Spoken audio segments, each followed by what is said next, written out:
Welcome to the Ringer Fantasy Football Show. My name is Danny Heifetz, and I'm joined by Danny Kelly and Craig Horlbeck, and we are going over all the games from Sunday of Week 16 and Saturday, because there were Saturday games. Fantasy semifinals, a lot of carnage out there. Congratulations if you are moving on. Starting with Sunday Night Football. This game is going on as we are talking. Cowboys are up 26-24 as we're going, and we're like, you know what? We're just going to start. We thought it was over, and then Baker was just ripping it. just ripping passes down the seam. Ripping passes, DK. Ripping passes to a guy named rip passes. Ripping passes to a guy named Ryan Miller for a touchdown, who we all collectively discovered. He's a person. Yeah. More points to Kyle Pitts. I got to tell you, my main takeaway from this game, Mike Tyrique went on the rant about how stupid it is that the play clock is actually 41 seconds. And it's like the idea that like we literally have like 40 cameras doing instant replay, and we are going down to the millisecond. And the play clock is still on the thing where if it hits double zeros, but the ref has to turn around, look at the clock behind him, turn around. If the ball has been snapped, then that still counts. Such a terrible system. I knew that was the rule, but that was the most I've ever heard Mike Tyrique complain about anything involving football in my entire life. Usually he's like, I just love these rules, Mike. Every rule is so perfect. It all makes sense. But Tyrique was fired up, and I was like, Tyrique's this mad. Yeah, when he gets fired stupid. Up. Yeah. Yeah, it's dumb. I also feel like refs, they like some of them take an extra beat to turn, look back, you know? It's the angel share, you know? They really want. He's pouring out a little. Yeah. It's like this weird thing that they just allow to happen for every time. Yeah, it is what it is. Yeah, the land clerk really on it with this one. Okay, so let's just get into the game. Shouldn't there just be like a horn that goes off the second it hits zero? Like a shot clock. Yeah. Yeah, it's true. It actually isn't a noise. bad. Yeah. Well, if only someone had thought of that. Or like a fucking light like they have in hockey when you score. I don't know. Just that would actually be sick ideas. if they had a countdown. It should be like 10, 9, 8. Like that would actually really mess with quarterbacks. Anyway, we can get to the what games. if like the ball lit up like the second it hit zero? That'd be cool. It's kind of hard Email to see us at ringerfantasyfootball@gmail.com if you have ideas on how they should fix delay of game. Let's get to the games from today. We actually have to start with Oppenheimer today for the player who went nuclear, because Jonathan Taylor ended a lot of seasons today, like almost personally. Like he basically just ended. I know personally 3 people who had the highest score they had in their league all season, and they lost because they had Jonathan Taylor. They were facing Jonathan Taylor. Jonathan Taylor, 219 rushing yards and 3 touchdowns, 40 fantasy points. Colts had a franchise record 335 rushing yards. The last time the Colts had 300 rushing yards was 1958. Shout out Milt Davis and Art DiCarlo, who were on that team. Art DiCarlo. Art and Milt. Art DiCarlo was a defensive back. That's how long ago it was. There were defensive backs named Art DiCarlo. I don't think that this was like as good as when Todd Gurley was running rampant in like 2017 in the playoffs, but this was one of the most crushing fantasy semifinals thing in a couple of years, probably since the Kamara Christmas game. No, it reminds me of the Kamara thing. Yeah. Kamara. Yeah. 6 touchdowns, right? Yeah. Yeah. And it was in the semis, I believe, that year. Again, it was Christmas. That was the finals. It was Christmas. It ruined my Christmas. The finals? I lost the finals because Jonathan Taylor. So there's like this world where Jonathan Taylor and Anthony Richardson are like this bizarro version of Jalen Hurts and Saquon Barkley, right? And we saw that kind of today because Anthony Richardson was running all over the place. Jonathan Taylor when he gets going, like he looks like one of the best running backs in the NFL, full stop. Maybe like the second best behind Saquon. Or you could like throw Derrick Henry in there too. I don't know. Who are the other top guys? But Bijan Robinson, yeah. Bijan. Do you think that that's what happened? Because honestly, the Colts got going right when Jalen Hurts left that game. Maybe it was like a Space Jam thing. Although I will say, the funny thing, so Anthony Richardson also had a career high 70 rushing yards. He only completed 7 passes today. And yet the Titans were like totally unprepared for like a Richardson Taylor read option. They were unprepared. Like the angles the safeties were taking on Jonathan Taylor was like they didn't know how freaking fast he was.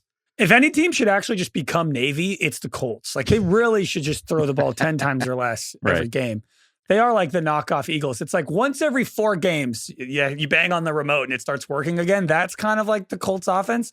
But nice to see things moving along. I don't know if you're in the playoffs if you have Jonathan Taylor. Maybe. He's been fine this year, a little banged up and kind of like hit or miss. Right. But if you were like a plucky wild card team with Jonathan Taylor, you definitely just beat the number 1 seed in your league. I feel confident saying you're in the playoffs with Jonathan Taylor if you took other running backs too. Like if you took Taylor and you still kept taking running backs, like Breece Hall or something. Yeah, exactly. Like, right. I mean, unfortunately, I did that and got last. So Jonathan Taylor just rotted away on my 12th place team. That's great. Getting 40 points. We need a word for that. I don't know what the word is for that. Oh my God. Well, that's the other thing is imagine if I'm sure a lot of people listening right now and are so mad. Imagine last week losing in the playoffs because Jonathan Taylor dropped the ball at the goal line. And instead of having like this like touchdown run, it's like an 8-point swing because it's a fumble. And then now you lose by that margin. And then now you're watching him have 40 points and you're like, great, I would have won my league, but he dropped the freaking ball. Literally. And then he did the Forrest Gump celebration. He just kept running. Yeah, he ran into the stadium. Into the bowels of the stadium. Oh my God. Very confusing time. So honestly, I will say, except for, as you said, Craig, Breece Hall and McCaffrey, obviously, all the highly drafted running backs did pretty well today. They all kind of went off. Like you got what you paid for. Like Taylor, obviously, Saquon Barkley had 109 yards and a touchdown in the first quarter, which is just crazy. Jahmyr Gibbs without David Montgomery for the Lions today. Gibbs had the third most scrimmage yards of his career. Bijan Robinson had the second most carries of his career. He had 94 yards and a touchdown. Like Achane had 190 scrimmage yards. And 2 touchdowns for Bijan. Yeah. Oh yeah, 2 touchdowns for Bijan. Achane had 190 scrimmage yards and a touchdown. Like Derrick Henry had almost 190 scrimmage yards. Like Kyron Williams had 20 fantasy points. Like generally speaking, if you made it this far, you got what you paid for at the top running back. So it's just a big day overall for them. But the cheap running backs kind of came out ahead of all of them except Taylor, though. Like it was just a big day for running backs up and down. Weird day, I feel like, in fantasy.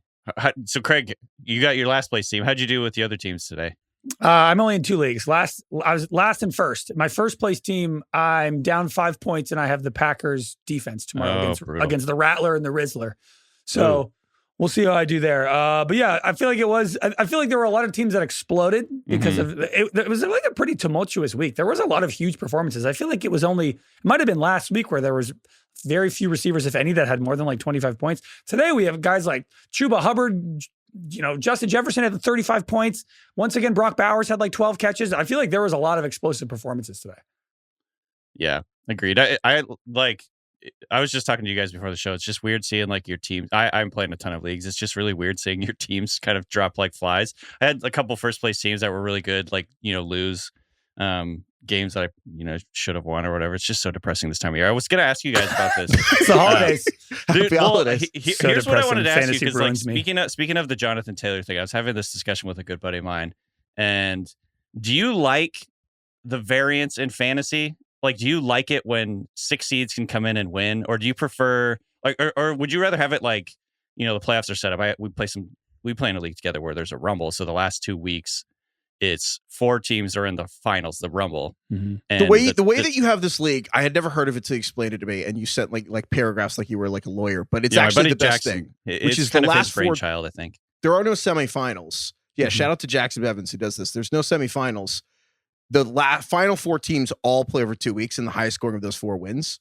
I think that's the best fantasy format.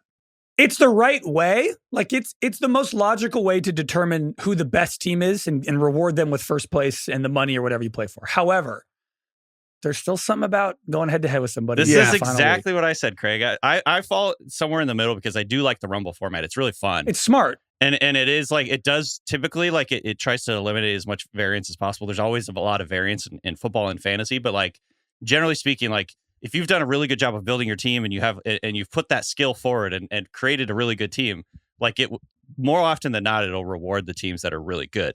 But this was exactly what I said too. I'm like, there's something magic about variance. It's the any given Sunday factor that we see in the NFL. Like you could have this 6 seed come in. You could have the Giants come in and beat the undefeated Patriots. You know what I mean? Like it's like March Madness is one way where it's like anything can happen to 12 seeds in the Final Four, or like the BCS bowl system where they just pick the 2 best teams and they're automatically in the finals.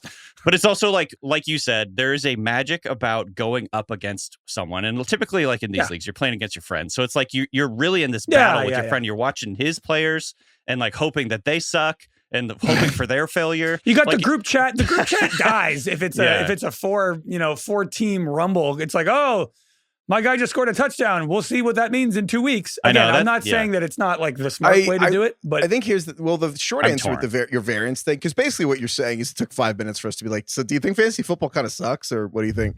And I think no, but it's the agony and the ecstasy. It's like what makes it fun. I think fantasy is like family. Like you don't like your family, but you love them. Yeah, exactly. Yeah, I don't like fantasy, but I love it. The short answer is like the variance is sick when it works for me, and Totally, when it doesn't, totally. I hate it. Absolutely. Yeah. But this is also why I actually firmly believe leagues need kickers, and I understand why people get rid of them, but I think that you're wrong. Because it's like a wild card. Because the premise Yeah. of getting rid of If you're kickers, going to do it, you know? yeah, the premise of getting rid of kickers is if I could only better predict and control my universe, I will then finally reach self-absolution realization. And no, you fucking won't. Like, that's the whole point, is like, you know what? I have no idea how these kickers are going to do. That's like fantasy in a nutshell. I'd rather have an all-kicker league than no fucking kickers. Like, that's the whole fucking point. Is like, you're missing the point of fantasy if you're anti-kicker. Like, I'm sorry. You know what? You're right. There was too much of a blowback. We overcorrected with getting rid of kickers. I'm not in any leagues with kickers anymore, and I think I'm going to bring it back. It's Trump's America now. Let's get kickers back in it. Make fantasy great again. Make fantasy great again. There's only two ways to score points. You can't get rid of one of them. You know what I mean? It's only right that the year Trump comes back as president, we bring Harrison Butker back as in our leagues. Like, that is only right. I will say, dude, Jason Sanders for the Dolphins is out here having 20 more points than Kyle Pitts today. So I mean, that's fantasy football. That is just wild. We have to mention. Speaking of Oppenheimer, though. Yep. Dude, Jaden Daniels for Washington. I know we were talking about running backs, but holy shit. Yeah, that was in the preview episode. We were talking about how we don't really know who the Commanders are, and this game would mean a lot. Even though Hurts went down early with a concussion, never came back. The Commanders won. They won by 5, 33-28. Even though Jalen Hurts wasn't playing in the game, I was impressed that they were able to score 33 points on this Eagles defense, which was like still pretty much fully healthy and going. It was a crazy game, dude. They're now another team this year with 5 turnovers to win the game. The Lions did that. I don't know however weeks ago. Jared Goff had 5 picks. Dude, this game was nuts. The Commanders went down double-digit points twice and ended up still winning the game. Jaden had 5 touchdowns, but 2 picks. Both of them were like really bad. But I thought this showed so much growth for him. He is so good. He makes me like rethink how I judge rookies. Where if Jayden wasn't in the league, I'd be like, oh, Caleb's having a good rookie year. But watching Jayden, and like there are certain guys where when they get into the league, like if you're going to be one of those people, it usually happens fucking quick, right? It was like the second we saw Mahomes, it was like, oh, yep. Herbert, we were like, he's got it. And I feel the same way about Jaden Daniels. There's definitely like slow burns out there like the Josh Allens. But there are guys like Stroud and Herbert and Mahomes and now Jayden where the second they get into the league, it's like week 3. And you're like, I've seen enough. I actually would, I not only do I agree, I would actually even go further. And I would say, just going backward in time, Jaden Daniels is just straight up better than CJ Stroud was last year. It's not even close to me. I think that in the beginning, it felt like sacrilege after a few weeks. Like Jaden Daniels is significantly, like he played better this season than CJ Stroud's ever played, to be totally honest with you. I think we have to wait a little bit. CJ Stroud put up like 42 on the Browns in the playoffs. But the Browns defense, I get that, but like, that was also the one, like Jaden Daniels has had, I mean, the amount of games that he's won in big moments. I know it's not necessarily a playoffs, but like walk-off win against the Bengals. I know the Bears thing was kind of lucky, but like walk-off win, like his energy, the winning energy at this point, like how many game-winning touchdowns can he lead? Like how many game-winning drives can Jaden Daniels lead? Like, and I think to your point, I forget Jaden Daniels is a rookie all the time. Yeah. I mean, I think he's the best rookie quarterback I've seen since Andrew Luck or Cam Newton. I can't believe I'm out here defending CJ Stroud, but no, I do agree with you. It's funny. The Commanders are just one of those teams, you know? I mean, today they should have lost. Devontae Smith should have caught that pass. Game's over. They lose. Well, to your point, 5 turn. And again, they did it against Kenny Pickett. Like Jalen Hurts got hurt in the 11th play of the game, concussion. I mean, talk about fantasy murder. There were fantasy murderers today. We'll get to those, Jalen Hurts, not his fault. I think it's more like fantasy manslaughter or something. I don't know what happens legally when it's not your fault, but like, it's good that when you get a concussion, you leave a game. But they went against Kenny Pickett and they still really were on the ropes the whole game. I saw this the Eagles, it's the first time they lost a game with 5 turnovers in 25 years for the Eagles. I know that was like, I imagine every team has that stat. Like I feel like you don't ever lose when you get. Yeah, I saw that. I was like, that's it. They did that 25 years ago. So you should really never do that. My thought watching it was like, it was like a weird, confusing, conflicting like feeling watching that game because it was like, yeah, they're playing the Eagles, but Jalen Hurts is out, so I don't know. There's an asterisk there, and then but also like, wow, they did really well. They scored 36 points against this Eagles defense. Like that's super impressive. But wait, also the Eagles defense created 5 takeaways, so that's I don't know how to feel about this game. It was just super bizarre. Well, that's the other thing. Fantasy murder. Brian Robinson out here with 2 points. God, yeah. Brian Robinson fumbled twice in the first half, I think. he fumbled twice, so you lose 4 points. 41 yards, you get 4 points. So he had 0.1 points plus whatever you got in PPR for 2 catches. But you mentioned Cam Newton with Jaden Daniels. Similarities in style and more important, like how important they're going to be in fantasy. Like Jaden Daniels is going to be a Cam Newton style player, or a Lamar Jackson style player in fantasy. There's I saw this from Greg Allman. There's 4 players. Sorry, it's happened 4 times where a player has thrown 5 touchdowns and rushed for 80 plus yards. One of them was today, Jaden Daniels. 2 of them were Lamar Jackson in 2019 when he won the MVP. And one of them was in 2015 with Cam Newton. When he made the Super Bowl, I think he won. MVP. Did he win the Super? He won the MVP, but didn't win the Super Bowl. They lost to the Broncos in the Super Bowl because he didn't. So, anyways, MVP type performances, obviously, and Jaden Daniels is like already in that stratosphere, fantasy wise. Like the sky is like the absolute limit with his this guy. deep ball is as good as anybody in the league, and I'm trying not to be hyperbolic, but like I just forget he's a rookie all the time, and the deep balls. I was at Washington's headquarters last week, and I talked to Terry McLaurin about this at Flex, and like I asked him, and I basically was like, I know there's like 53 guys in the team and all that jazz, but like really though, how much of this is Jaden Daniels as a percentage?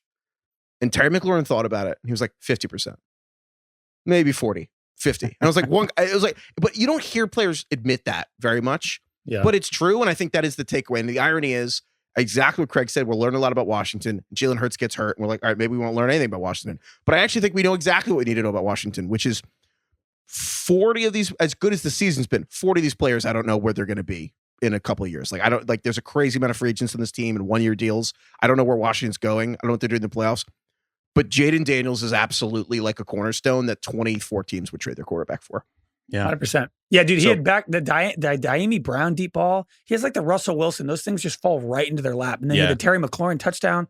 Yeah, nice. But again, fantasy murder. Brian Robinson, 2 points in the playoffs is actually crazy, and 1.1 if you had it half PPR, which is just so annoying to look at. Jalen Hurts. I mean, there's nothing you could do. Jalen Hurts had 5 points at like 11 plays and left the game. It's like if you lost to Jalen Hurts this week, like that sucks. I'm sorry. Yeah. The other, I mean, there were a couple other. It wasn't just Jalen though. Josh Allen, 12 points today, brutal. They even though they won, they beat the Pats by 3. Kind of a weird game. I don't even think Josh played badly. The Patriots actually did a great job of holding onto the ball and having long, sustained drives. Drake May played really well, and they kind of kept the game close. And then Josh Allen had a weird play where he something happened to his elbow, and he basically lost sensitivity in his hand, and he was shaking his hand for like the last quarter. And he was trying the stranger. He's like, football's too easy, so I'm going to try the stranger with the strange. Sit on your hand. Yeah. Oh my God, Jesus. Heifetz, tell me you know what the stranger is. I think I just figured it out. Yeah. Okay. Context clues, I feel like you can get there. Hopefully Josh just has like a very bad funny bone, and he'll be fine. But yeah, dude, 12 points. He had 51 and 41. Dude, he barely had more fantasy points than Kenny Pickett today. You know what's weird is this was only the 3rd worst game of the year for Josh in fantasy. He has had some duds. Weird. But yeah, that was a bizarre performance. I played against him, and it was so nice. Stranger. He's like, football's too easy. I'm going to try the stranger this week. Getting kind of bored of this. They won. Yeah. It was fine. Trubisky was warming up. It's like, all right, I'm not going to actually go that far. Dude, another to feel something. Another fantasy murderer was Patrick Taylor Jr., the running back for the Niners, an all-time waiver wire screw job.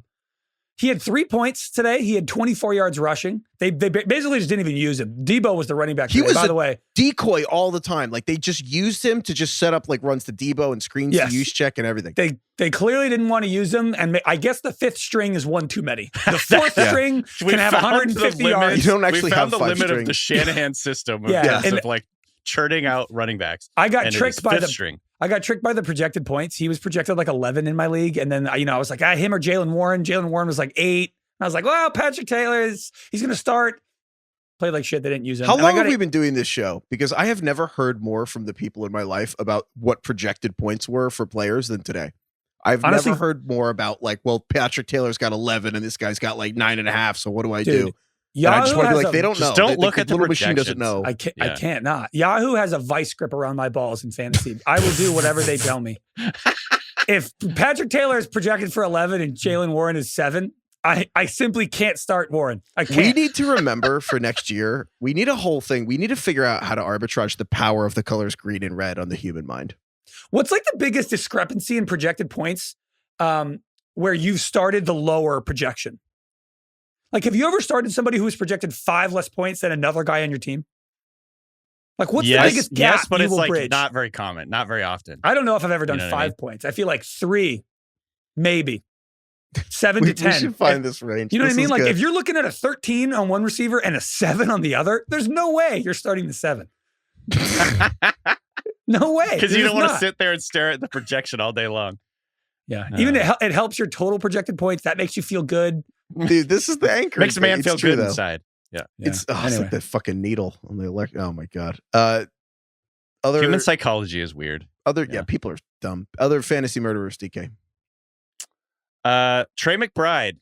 This one sucks because Trey McBride's awesome. He's been great all year. Obviously, he's been so awesome despite not scoring any touchdowns. Still no receiving touchdowns this year. He has 92 fucking catches, almost 1,000 yards. He's a virgin. You know 0 what, though? Receiving touchdowns. Kind of a silver lining because I'm assuming, I mean, this was a high-scoring game. I'm assuming if Trey McBride had a bad day, Marvin Harrison I know where this is going. gone off, right? How did Marvin Harrison do? I remember They one scored catch. 30 points. How many? Yeah. I mean, how many yards did he have? 80? 100? Had to be, right? Yeah. Hold on, let me pull it up. Oh, the game went to overtime. I mean, there was plenty of So time. they played He missed 5 quarters? Yeah. And how did he do? Let's see here. How many? 4 catches for 39 yards. Oh. Maybe next time. Oh, my God. Oh, James Conner had more receiving yards, and he left the game injured. Someone named Michael Wilson. An NPC named Michael Wilson had more yards. All right. Nah, Michael I think Wilson's that- good. What Right, you said no, I about know. Jayden and Caleb Williams, Jaden Daniels breaks your like perception of Caleb Williams. It's kind of like Brian Thomas with the rookies, where you're like, if Brian, you might find something nice about Marvin Harrison. You're like, oh, Brian Thomas, 25 points. Marvin Harrison, that's a good month for Marvin Harrison. You're like, oh fuck, took that guy in my 3rd pick. What an idiot. What did he finish? Dead last? No, yeah. He had a good day though.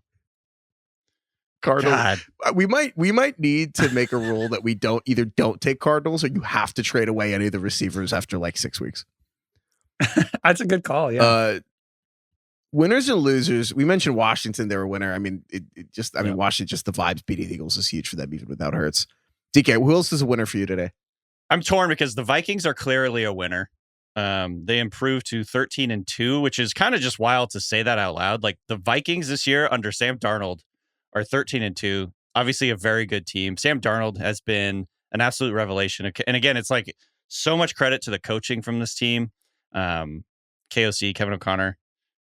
Kevin O'Connell worked here for former years Raider. as a coworker Right. of yours. Kevin O'Connell's the head coach KOC. of the Let's just Vikings. stick with KOC. It's confusing. I mean, dude, if the Vikings beat the Lions in Week 18, they're going to have like the first round bye in the NFC, basically. Yep. Yeah. So obviously they're a big winner. I still kind of like throughout the game, I kept feeling like they're beatable, and the Seahawks actually really were in a position to beat them in this game. There's something in the back of my mind where the Vikings are still kind of fraudulent, but everything you look at, you went from beatable to fraudulent. Pick one. right? Well, the same deal. Like they're just not that good. And I feel like even though they've won 8 in a row, I feel like for some reason I'm still holding back on saying like you just this can't team do is it. fucking good. They can't do have it. less projected points than the Yeah. Lions, and you're It's like, really I just, funny. It's like kind of that same deal. The Seahawks basically like fucked this game up. They should have won this game. And I think you go back a few games. I think you're just mad that Seattle lost, so you're like, the Vikings aren't that good. Dude, that's kind of what I think, because I actually think we owe them an apology, Wrong. because we've been saying second tier all year for the NFC for the Vikings. And I'm like, you know what? Are they really that much worse than the Lions? I'm like, who are beat to shit, or the Eagles, who Jalen Hurts is concussed now. I'm kind of like, I think the Vikings are just as likely to make the Super Bowl as any of those teams. I know Darnold is Darnold, but like, whatever. I don't know. Just can't get there. I mean, I could be wrong for sure. I just can't get there. I will say though, like Darnold, if you look at his whole season, very, very impressive. He's averaging the 7th most yards. He has 32 touchdowns, which is tied for 4th most. I'm sorry. Say that again. Sam Darnold has 32 touchdown passes. 32 touchdowns, 11 picks. His 15 turnovers, 27th in the NFL among quarterbacks. Perhaps the fatal flaw. But his last 6 games, 15 touchdowns, 1 pick. The receiving core is obviously really good. Jefferson and Jordan Addison, now Hawkinson, out there making like big time catches. Great. This is a great zag by DK. Awesome zag. You still know. You still got it. I'm not even trying to make a hot take here. I just like They've won 8 in a row. For some reason, I just can't get there with the Vikings. I don't know. I'm trying to find a respectful way to say maybe it's because they kind of really, really beat your team today, like hours ago. Do you want me to? So if you weren't watching the game closely, do you want me to run through how the end of the game went? The Seahawks it were was winning. Crazy. The Seahawks were winning by 4 points with like, I don't know, there was like 5 minutes left, 4 minutes left. Vikings are driving. Seahawks drop an interception, easy interception right to their linebacker, Ernest Jones. That probably would have been the end of the game right there. The next play, they sack Darnold. They get a face mask penalty. So new set of downs for the Vikings. Next play, touchdown, Justin Jefferson. It was like the worst botch job I've ever seen by the Seahawks defense. It's like they had it in hand, and then they lost. And again, it's not like I'm saying the Vikings are bad. I'm just like not quite able to say like this is an elite team. If you've watched them the last few weeks, they've been kind of, I don't know. They have the most one score. To your point, they have the most one-win score games. Sorry, God, I can't speak English. They have won the most games by one score over the last 3 seasons. So they're just like they're the Jets, but on the lucky side of the coin. they're much better than the sneaky Jets, Chiefs. Yeah. They're the sneaky Chiefs with the Chiefs. They're kind of Chiefs vibes, yeah. But which I guess is a really here's good my thing. question.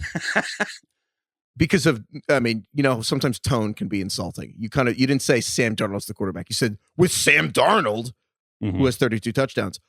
Is the reason you don't believe in the Vikings Sam Darnold? Is it you think that the defense is overrated if a quarterback is above a certain, tall enough to ride the ride of the roller coaster? Darnold. Mainly Darnold. Just Darnold. You know what's funny about that is Sam Darnold has 32 touchdowns and how many picks? 15? 11. He has 15 turnovers, 15 which turnovers. is 27. That like one Josh Allen. I mean, that's going to win Josh Allen at MVP. Baker Mayfield right now has 32 touchdowns and 14 interceptions, and we love Baker. Baker leads the league in fumbles. I think that's a yeah, but I also relevant. don't think Baker's going to lead the Buccaneers to the Super Bowl. But Baker's fun to watch. That's different. Baker's ripping it. Like, that's the context. But if Baker was the quarterback of the Vikings this year and they were 13-2 and it was the exact same stats, I feel like you would feel better. Yeah, but he's cool though. I don't His know. face is it's good. Also, like simultaneously, like I'm rooting for Sam Darnold. I'm not against Sam Darnold. I think that's just the doubt in the back of my mind. I get it. I have the same doubt with the Steelers, who are my loser of the week, unfortunately. Lost to the Ravens on Saturday. Is the magic wearing off with this Russell Wilson thing? Or George Pickens is the MVP. That might be the actual answer. Yeah, it was tough. The shine is wearing off. The last 3 weeks, Russell Wilson is basically a bottom 3 quarterback in the league by every metric. Hit a terrible pick six, like a Tim Boyle-esque pick six, to basically seal the game, put him down by 2 scores. Things are bad. They're not getting easier. They play the Chiefs and then the Bengals. I think they're going to be a wild card team. I think what sucks is I think this is always who they were. They were just overperforming against kind of an easy schedule in the middle of the season.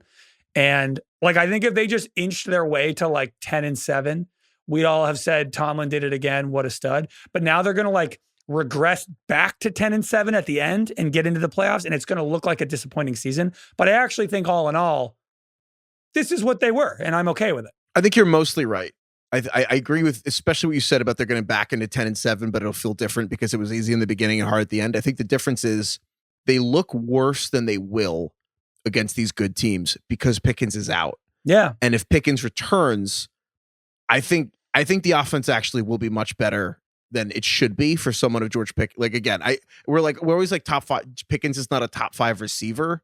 He's just a top 5 receiver. Like he receives the football as a top 5. But for Russell Wilson, that's really important. And I do think it kind of changes everything when Calvin Austin's like kind of your best deep guy as opposed to like George Pickens. So I think when Pickens comes back, you will be somewhere between how good you felt and how frustrating this game was today. Also, while we're here, Russell Wilson gave this game away. Like, just frankly, like 2 plays swung almost the entire game, where it's like he fumbled at the goal line, and then the Ravens went around and scored. Actually, it was kind of like the Indiana Notre Dame game, where there was like close to the goal line, and then a huge run the other way, and it totally changed everything. And then the pick six at the end. Craig, can you please how enlightened were you by Tom Brady's explanation of Russell Wilson's pick six on like basically a check down? Did you learn a lot? I wrote down exactly what he said. They showed the replay of this pick six, and this is what Brady says. It's just kind of a slow-mo. Can you just describe the pick for a second, just so people understand if you were with your family? Russ rolls out. It's a bootleg. Michael Pruitt, the tight end, is like leaking out into the flat. Russ just underthrows it. Marlon Humphrey picks it off. It's a terrible pass, takes it for a pick six. This is what Brady says. bootleg, and Russell's exposed, and he tries to flip the ball out to Pruitt, and behind him is Humphrey, and he is not dropping that. Gets pressure from Owe, and he knows as soon as he let it go, KB. You sounded like a beat poet there for a second. That is I literally wrote ellipses in my notes because that's how Brady spoke. Man. Yeah. Woman died for our sins. And he is not dropping that. Dude, the one that got me was right after that pause. He's like, man, Russell, you know he wants that one back, KB. And then he pauses again. He's like, Russ, he just wants that one back. Devastating for this team, KB. Back to you. Back to you, KB. What'd you see there, Tom? Bootleg. Humphrey picks it off. Thanks, Tom. That is what literally happened, yes. So are we back? Are we 2 steps forward, 1 step back? You said he was a little bit better last week. There are moments where he's like every now and then he just says something. And he's like, yeah, right now, the Ravens are, they're in man coverage, or, the Steelers are in man coverage. And he's like, yeah, when you're in man coverage, horizontal routes work really well. So, like, they just, that's why they're doing horizontal routes right now. And I'm like, yeah, just do that all the time. Just say simple, just say, why don't you never say anything like that ever? What I noticed, I agree with all that. Like, he just needs to be normal and stop. It's like awkward, describe the play like you've never seen football before, but also, he's got to lower his voice. Like now when I watch like people like Romo, and everybody makes fun of Romo for doing like Jim, but most of the time Romo's speaking at a normal level and he's like, I think they should run it up the middle here. Yep. HN up the middle. Great call. Like that's how Romo speaks most of the time.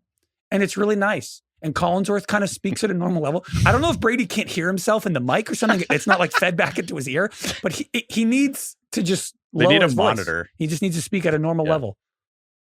I also think the pauses are actually him disgusted with the football he's watching, and he just won't criticize anybody. Like, I think that the pauses around the Russ pick was actually him being like, that was fucking stupid. Can't say that. What do I say? I think it's somebody, some intern telling him what to say, each word into his ear. At least it's a robot. Oh my God. All right. Who's your winner, Craig?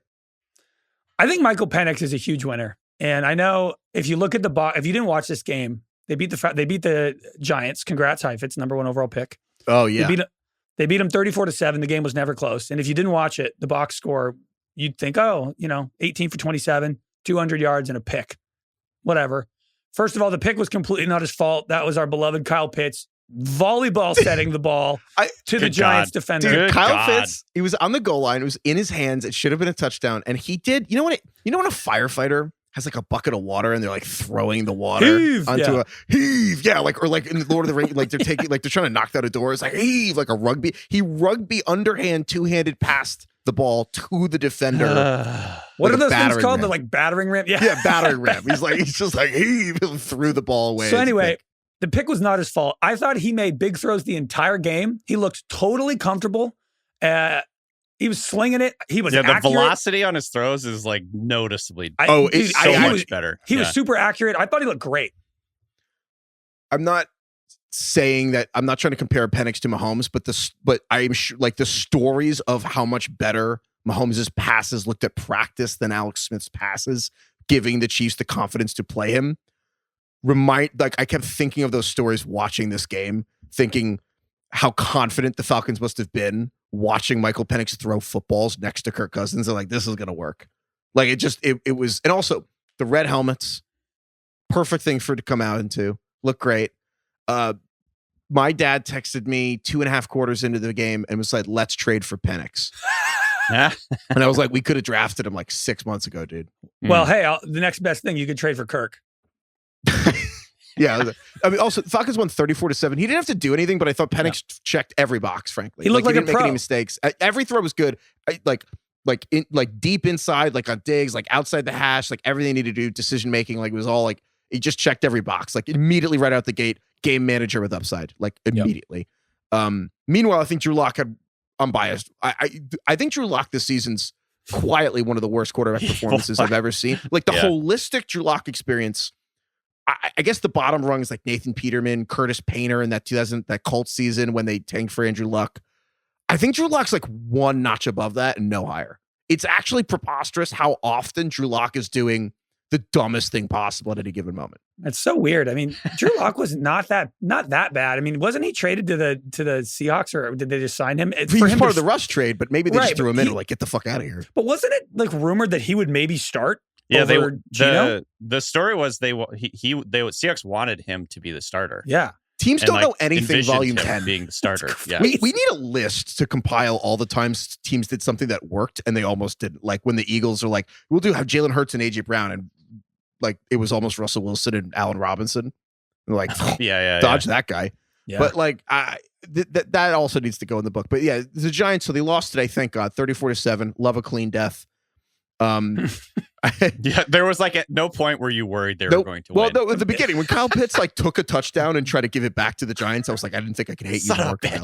Yeah, son of a bitch. But no, the Giants. I got to tell you, we're so back. We're so back for the Giants getting the first pick in the draft. I really was worried, and like this day is why. This is why it's hard to tank in the NFL. The Raiders won one game today, and they went from the first pick. They're going to end up with like basically the fifth pick if they lose out. There's 6 right now, but they'll end up with the 5th pick. And so the Giants now are all alone. And I like that we're like, oh, first pick in the draft, which means they are now have the worst record in the league all to themselves. They're the only team with 2 wins, which no one ever says it that way, which I think is funny. They have the worst record in the NFL. And you know what? I am happy. This is what I feel like they need to lose out, though. To be clear, if they lose out, they will not. If they win one of these games, they're not going to get the first pick. So they need to lose out. We're really close to this thing I've been talking about for 8 years.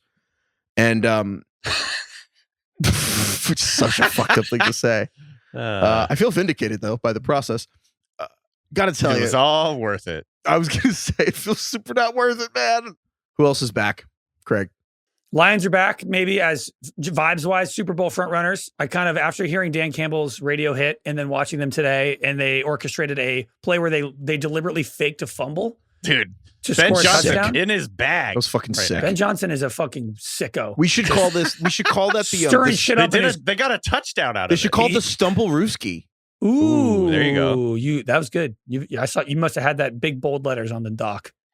I tweeted it already. Actually, did you see the video later where Jared Goff was showing Dan Campbell the play? And so just in case, oh hell yeah! In case you missed it, apparently what happened was when the Bears played the Packers, Jordan Love bobbled a snap. This is weeks ago. Jordan Love bobbled bobbled a snap, and then picked up the ball and got a huge play. And Ben Johnson literally saw that and was like, we should do that on purpose. And so they faked Jared Goff fumbling the snap, and it worked perfectly. Also, Jameer Gibbs the same. Jameer Gibbs dives on the ground. Yeah. Yeah, because Goff's under center, turns around like he's going to hand it off, and like fake stumbles. Gibbs jumps on the ground after it, and then Laporta was wide open for like a 30-yard touchdown. I think the thing that I love about the Lions, with all their trick plays and everything that they've done this year, they've done so many of these things. It's like, I can't even remember now. They have all these tackle eligible plays. They get Penix screen passes out on the edge. Trying to get yards after catch for their tackles. Yeah. The funny thing about it is they don't have to do this at these situations. Like they were in control of this game. Like, you know what I mean? But it's also like a reminder that we're always going to have like an ace up our sleeve or something. And you got to be ready for it. Maybe. I don't know like what the idea is, but we didn't talk about this on the show. I don't remember if this was this year or last year, but the first time they threw a pass to Penix Jr, Dan Campbell was asked why he greenlit the pass. And he admitted, and he basically, I can't do a Dan Campbell accent, but he was like, yeah, to be honest, I was watching the wave in the crowd. And I kind of got mesmerized by how active the wave was. And then I kind of come back in and on the headset, Ben Johnson's like, can we do it? Dan, is that okay? And I was like, sure. And then they threw the ball. Like he wasn't listening? And he's like, oh, glad that worked. Like a teacher calling on you in class? Yes. He was like, oh. I was like, oh, thank God that worked. Daydreaming. That's great. He just didn't want to seem like he wasn't paying attention to his offensive coordinator. He's like, yep, sure. Anyway, Lions are awesome. I saw a stat today. Jared Goff joins only Tom Brady and Peyton Manning as the only quarterbacks in NFL history to win 13 games in a regular season with 2 different teams. Nice. Wow. That's pretty impressive. Yeah, he's like his career is pretty unique. The way that he's reinvented himself and had like 2 separate renaissances in his career. One of the all-time comebacks. Yeah. Talking about ripping passes too. I don't know if he's Yeah, like he John rips Travolta passes. or something, but just an elite comeback for Goff. The thought, so in this game, to be clear, the Eagles loss plus this Lions win puts the Lions in the catbird seat for the number 1 seed. 1 game lead over the Eagles. Plus they have a tiebreaker apparently. They have a 9-1 record in the conference. Can I just say something? The Eagles have a 7-3 record, I guess, in the conference. What's up? Catbird seat's the single oldest phrase you use. I know. I don't know exactly what that means, but I didn't either. And they're in the but I best obviously, position for it. With in other context, I Wow, got it there, just means but first place. catbird. They're like it. They're in the position if they control their own destiny essentially. What is what is that? Is that like Why? the sidecar on a motorcycle? The Catbird seat. I'm not Sounds like actually sure. that sounds like a seat in a B-42 or something. Catbird seat. It's an idiomatic phrase used to describe an enviable position. You have the upper hand or greater advantage. Don't know how it but came We why? don't about. know literally what it is. I don't know. I don't know what it is. Where did the? It's a short story. The Catbird Seat, 1942 short story. It derives from the secluded perch on which gray catbird makes mocking calls. This language is weird as fuck, basically. Anyhow, What were we talking about? so here's I think, but like, why this game is so crucial is obviously the Lions are super beat up. You know, we've talked about it the last week or two that they're probably not the favorites anymore in the NFC just because they've lost like 13 starters on defense. Mm-hmm. But I don't know, man. Like having the NFC playoffs go through Detroit gives them such a huge advantage, and like this offense is good enough to I think carry them, even if their defense sucks, especially if they're going to be playing at home all the way through. So I thought today was a pretty big deal for them. Yeah, I mean, overall, But they got to finish it out, of course. But yeah, the NFC North is incredible right now. I think the NFC North is up there with some of the better divisions in a while. Like NFC West was really good, Yeah. like back with the Legion of Boom and stuff. But I'm just thinking, like, if you're looking at the one downside of the Bears, and I think Caleb Williams is playing way better than, I mean, I know I've alluded to this twice, so I'm just going to read this thing I saw of Caleb Williams, so I couldn't believe this. Caleb Williams to the Bears, he's now lost 9 straight starts in which, he's not straight, total. Caleb Williams has lost 9 starts in which he threw 0 interceptions. Yeah. Which is the most such losses in a single season without throwing a pick since quarterback starts first started being tracked in 1950. The most losses without a pick on record. It's his rookie year. In fact, Caleb Williams has 326 straight throws without an interception, which is 100 more throws than the previous longest streak for a rookie and 100 longer throws than any Bears quarterback ever.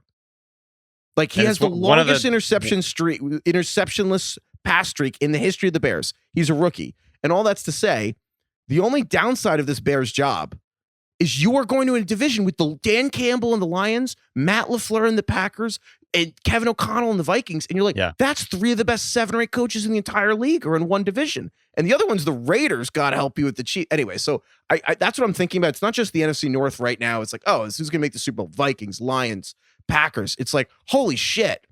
If Ben Johnson's good at that job, that's a crazy division. And if he's bad, Godspeed. Yeah, if anything, you look at like a team like Jacksonville and you're like, hey, I mean, I guess what? Yeah. The Texans, the Colts, Titans. Dude, there's a reason the Patriots, in part, Belichick and Brady dominated, in part because those teams sucked. Like you need a little luck. Anyway, so yeah. Who else is over or back? Well, I've got one that's where it's so over and we're so back. The Cardinals are collapsing in the second half of the season again, which is a tradition unlike any other at this time of year. So actually, I was looking this up and I kind of had like forgotten that basically in 2023 and 2022 they were more or less bad all season, so that wasn't really a huge factor. I think Kyler's performance fell off in the second half of those seasons in both cases. But if you go back to 2021, the Cardinals started 10-2, lost 5 out of their last 6 games, got trounced in the wild card round. 2020 started 6-3, they lost 5 of their last 7 to finish 8-8. 2019 started 3-3-1, which is like not super impressive, but at least they were competitive. Then they lost 7 out of 9. And finished 5-10 and won. And this year they were 6-4 through 10 weeks. Like this was a pretty good team. We were singing their praises. Like they were in first place in the division. Yeah, they were in the catbird seat in the NFC West, if you will. But now they've lost 4 of the last 5. They're 7-8. They're eliminated from the playoffs. Vibes are atrocious. Craig's making fun of Marvin Harrison. Kyler all-time low in my confidence in Kyler Murray right I now. agree. Like if we want to like make this even more narrow, I'm kind of in like it's so over for Kyler Murray. I don't know. He needs to be on a new team or something. He should be a starting quarterback in the NFL, I think, but I don't know. It's going to take a lot for me to ever come around on him as like a guy I would want. The quarterback je ne sais quoi, like the gravitas or whatever, what have you, the it factor that quarterbacks have, like Kyler's is like negative right now. The aura, his aura is bad. Kyler Murray being like 4 inches too short to be a quarterback is kind of the version of an NBA player like having everything except a shot. And you're like, yeah, that's kind of like the super most important part though. And I feel like Kyler Murray has everything you need to be like the greatest quarterback of all time. He just can't play in structure and he can't play in the pocket. Like he cannot see over his offensive line. Like he's 5'10", like, or 5'10 and a half. Like he's my height. Like he can't. And so like you watch this game and you're like, he is outside the pocket. He does the craziest shit I've ever seen, but it is not consistent. And frankly, like it's only going to get worse over time. Like because the less athletic he is, the more tough this is going to get. This is what we heard all for the first like 6 or 7 years of Russell Wilson's career. Is like, oh, you can't survive in the NFL long term as a out of structure Houdini type player. And now look at him making $40 million a year. Yeah, there you go. Yeah, maybe he'll do great. Wilson has been more the exception to the rule. You know what I mean? Like, I think for the first time, because I've always been a Kyler, like a fan of Kyler's. I think it's the way that he plays is super fun to watch and everything. But I think I found myself today, and they lost 36-30 to the Panthers in overtime today, by the way. I just found myself like being super, I just couldn't trust this. I can't trust him anymore. There was a play, Heifetz, you were talking about it. It was either in the fourth quarter or in overtime where they got like a first down and then they ended up they backed up like 20 yards. And I think this is the only real coaching decision of the day that I thought stood out above the rest. The Cardinals, just to be clear, if the Cardinals lost this game, they were out of the playoffs. And in overtime, the Cardinals went for it on 4th and 2 from like their 18-yard line. Mm-hmm. It's like meaning if you don't make this, you're going to give them a 35-yard field goal. Like that's an extra point. The game's over to win the game. And if they win the game, you were out of the playoffs. They went for it on 4th and 2, and they got it. And I was like, wow, that is some chutzpah. And then they ended up. And then you look back up at the TV and they're punting from further back. You're like, what the fuck happened? It's just so demoralizing. The other thing I will say about this game, for 2 years, DK, you're the vibes king. And you identified I believe heavily in vibes. 2 years that the Cardinals, despite having 2 wins, had better vibes than the Eagles. I think the Panthers today officially took the vibes belt from the Cardinals as the bad team with good vibes. The Panthers are definitely the bad team with good vibes. Ooh, great call. The bad team with good vibes is a really wonderful category. Yeah. Bryce Young played well today. It's the BTGV. And like the Panthers are the BTGV. And it's the vibes are incredible in Not Carolina. Bad. I know. I'm trying to think of another team. I think you're right. I think it has to be Carolina. Bryce Young's smiling like they're winning. Chuba Hubbard, everyone's happy got a it's the BTGV for Carolina. Who has the worst vibes in the NFL right now? Is like the worst good team vibes. Philly. The Eagles. Philly. I think. Jalen Hurts is concussed now. It's still the Eagles. I kind of feel like the Texans are coming for the crown, though. Dude, the Texans today. The Texans yesterday. Dude, the vibes are atrocious. They were all, the entire team was crying for like 10 straight minutes when Tank Dell went down. Right. Well, that was tough. But not only were they, Tank Dell was released from the hospital today. So that's good. And I'm sure everyone saw, but dislocated kneecap, which, that's what Teddy Bridgewater did in practice for the Vikings when they thought he was going to lose his leg. You like worry about blood flow and everything. Yeah, it's the idea is like it's severed artery or something. So, that's why I think it was so. That was the most gruesome knee injury I think I can ever remember. Like, I think that was harder to watch than Nick Chubb last year. That was tough. Yeah, because those are like, oh, that's like awful for your knee. But like I'm not a fucking doctor, but like I've learned enough about that Bridgewater thing. The Nick Chubb thing's awful to watch. The Tank Dell thing, you could die because it's about like internal bleeding and stuff like that. So that's why it was like he went off in an ambulance. That was awful. And when I said that, to be clear, I wasn't even talking about the Tank Dell thing. I was just talking about basically everything else. But the Tank Dell thing obviously is really, really serious and sad and scary. But just generally speaking, like squandering Stroud feels like a crime. Squandering Stroud. Like, remember, Stroud was so insanely good last year. What the fuck is going on? Like, what happened? It's so frustrating. It's just 3rd 10 every time you look up. I actually think this Texans team's super similar to last year's Texans team. And we just forgot. Variance. It was just weird that CJ Stroud was like winning games. It was good, but like we kind of forgot that it looked really ugly. And we were like, oh, got them to the playoffs as the number 2 pick. That's really hard to do. And that was good enough. His play was just so much cleaner last year, I felt like. I mean, obviously. Yeah, because it wasn't 3rd and 10 every fucking time. And they realized that they're not going to throw the goddamn ball on first down. So now everything's 3rd and 10. I will say, though, while we're here, in that Texans-Chiefs game from Saturday, we're so back. I'm sorry to report the Kansas City Chiefs are back. They look pretty good. They're back. They didn't even have they continued to win, and then we're like, they're not good. And then they just kept winning, and now we're like, they're good again. Yep. They didn't even actually like go on a 3-game losing streak. They just like kept winning, and now we're like, yeah, okay. They won until we got over. You know why? I mean, they showed a stat during this game that I thought was one of the best stats I've seen in a broadcast in a long time. And they showed, and it said that Mahomes had been hit entering this game 11 times in a game, 3 straight weeks. And that was 11 hits in a single game for 3 straight weeks. And they were like that in the rest of his career combined also had 3 hits. Oh, sorry, got it. That had happened 3 times in the rest of his career combined. Right. So 11 hits in a game in his first 125 games happened 3 times. Then it happened to him 3 straight weeks. And you're like, that's the Chiefs season to me in a nutshell. Is you can't win if Mahomes gets the shit kicked out of you. And that in his sentence is the difference between this Chiefs season and the other ones. Mahomes is getting his shit rocked. And in this game, everything came together because Hollywood Brown is back, number 1. And because it was a shoulder injury and not a leg injury, he actually looked perfectly fast. Like there was no ramp up. Like it wasn't a leg injury. He looked fast. And that changed a lot. Xavier Worthy's playing his best football. So then you're like, all the slowness is gone. Hollywood Brown and Worthy, like that's a real offense now. With DeAndre Hopkins and Kelsey, that's a real skill group. And so basically with the quick game and all these Mahomes getting the ball out, that buys you really an extra half second because you have Hollywood Brown back. And then you take Joe Tooney at guard, which they haven't wanted to do, and put him at left tackle. He's the best left tackle they've had all season.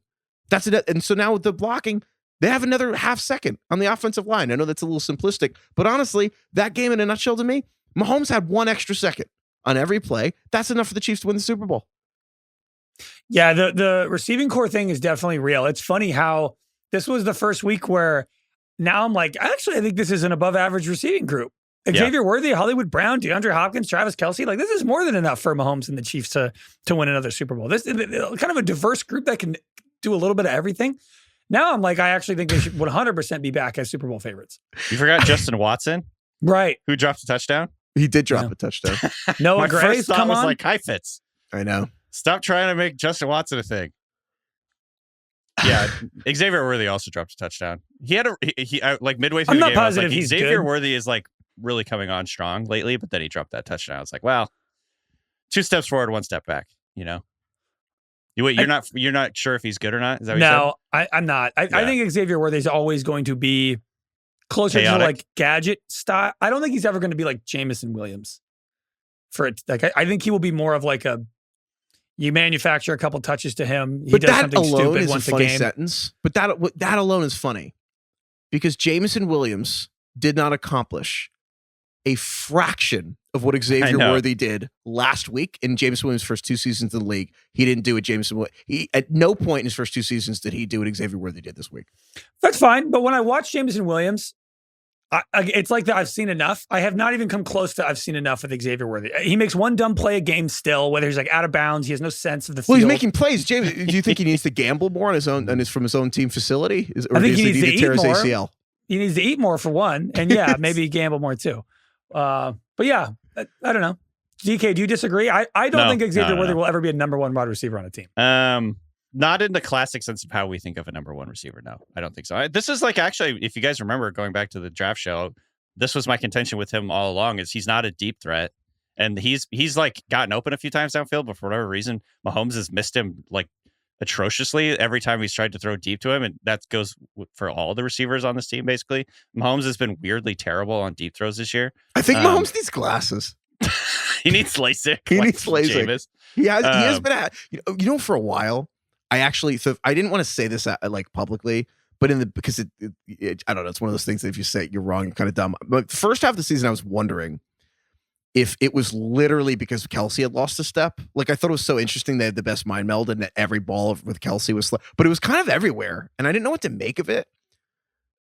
But Mahomes has been kind of off on all the deep stuff. It's not just Worthy though. I don't know. It's like he's missing Kelsey. Like but I don't know. It's probably because he's getting the absolute fucking piss beat out of him. Out of him every game. Yeah. Probably related. His vision to that. is blurry every time. But Craig, to answer your question, like going back to the draft show, like this was my contention with Worthy is like, oh, he's a 4-2-1 guy, and everyone pictures a speedster, Deshaun Jackson down the field, big play threat. And I'm like, no, like to me, he's more of a guy who's really quick in short area. They can use them for screens, end rounds, quick little slant routes, and get him in space and let him utilize. That was like a lot of what he did at Texas is just, catch a quick ball and make plays after the catch and everything. And like, that's dangerous in its own way. But I don't know. And I'm with you. I'm like, I don't know if he's strong enough, number one, to be number one.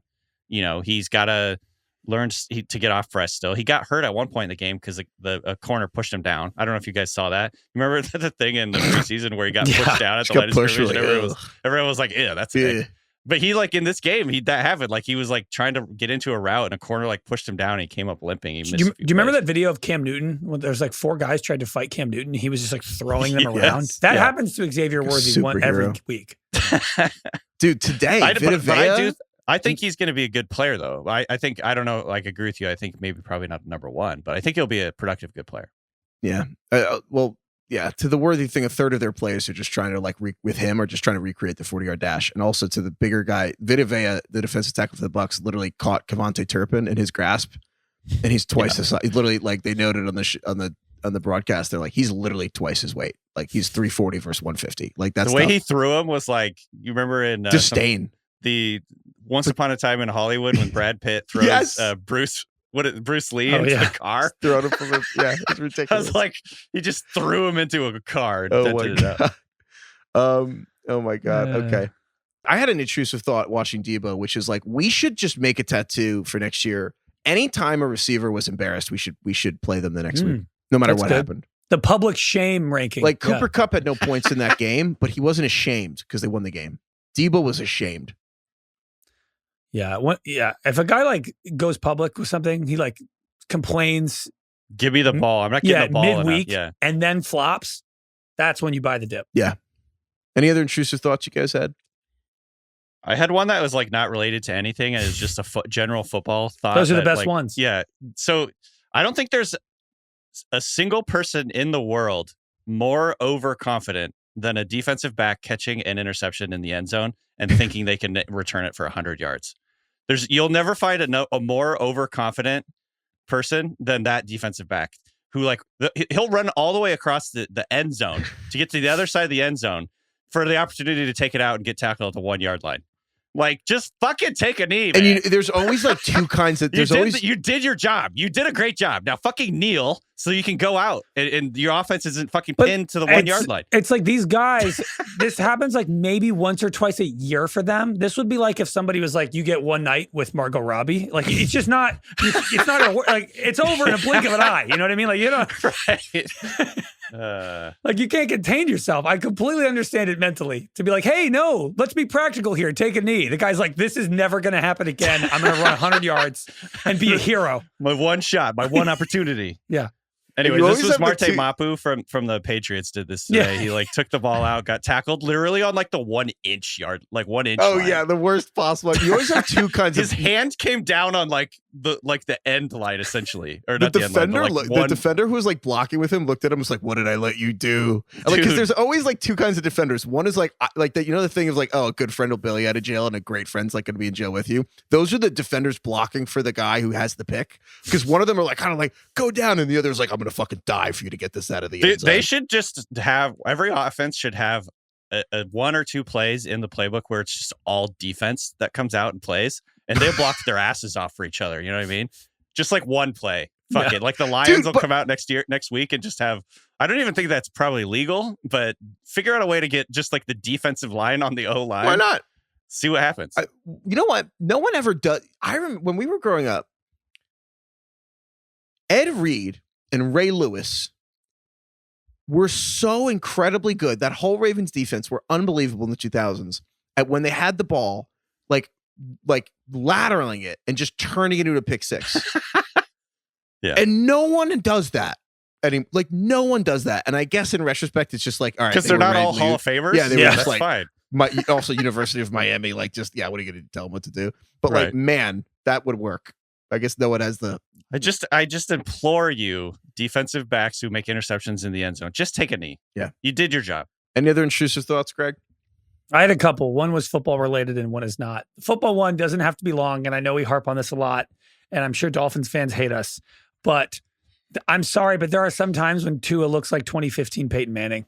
Like, there are some throws that legitimately look like 2015 Peyton Manning. Noodle arm Peyton is, for people who don't know, that was the year he had like 9 touchdowns and 15 picks and then retired. Won a Super Bowl?